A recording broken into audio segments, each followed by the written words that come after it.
Deme adamlar yani Türkmen'in problemati ekolojik yardayında neme.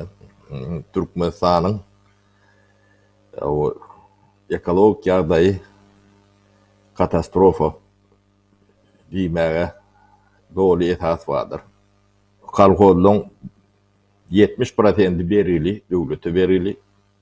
Ekran neme, ekrançylyk ýeriň 17-20% neobratimi diýede, şor alan da gidiş adam ýylla 3'den 5% çenli yer hatar sandan çykýar da dolu.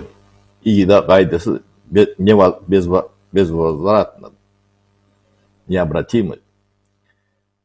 Ine Türkmenistanyň territoriýasyna bilýän Galmurat. Gülýalak. O çöp soksaň miýwe berýär. Hemme adam öýünýär. Yeriň assam üssem baýlykdan boly. Ne dünýäde iň gowy ýaşaýan döwletleriň biri.